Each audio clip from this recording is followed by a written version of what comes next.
Hello guys, what's up? We are back again with another question from our DSA challenge series. So let's get started. So guys, today our question is minimum cost to make an array equipalindromic.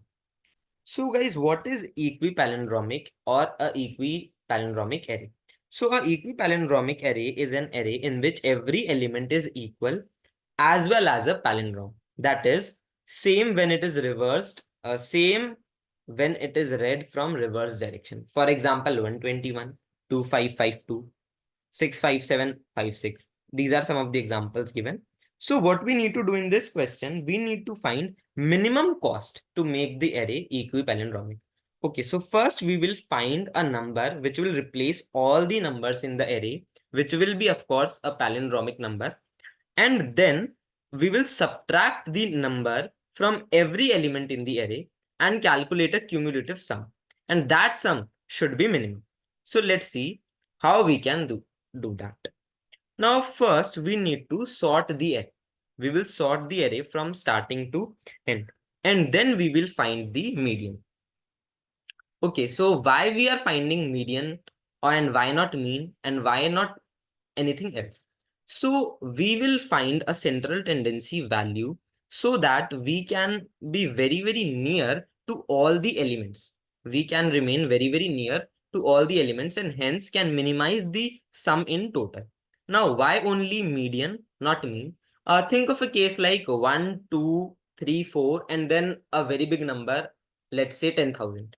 Now, mean will give a value which is very, very near to, which is very, very far from 1, 2, 3, and 4, but very, very near to 1000.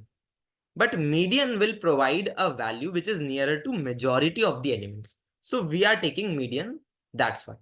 Okay, so the algorithm is straightforward. We will first sort the array, then find the median. Then we will find the smallest palindrome on the left side of the median, and then smallest palindrome on the right side of the median. And then we will calculate the sum for both of these values and check which one is minimum. And we will return that accordingly. Okay, so let's see the code. Just a second. Yeah. So we are doing the same things. We will first sort the array. Then we will find the middle element. We will take the middle element. Then we will find the smaller palindrome.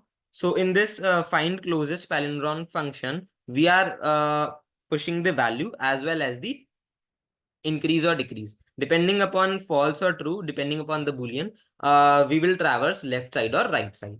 So in this way, we will find the closest palindrome, and then we will find until we get a palindrome. So that will be the closest palindrome.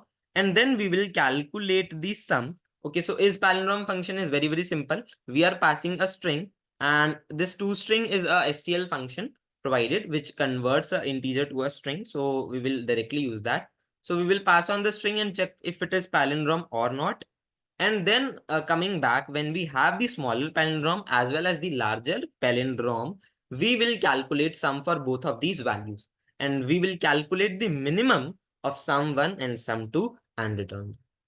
So yeah, guys, this was all from this question. Thank you so much, guys, for watching this video. Just in case you liked the video, make sure you hit the like button, press the subscribe button, and share it with your friends. Thank you so much, guys. We shall see you next time.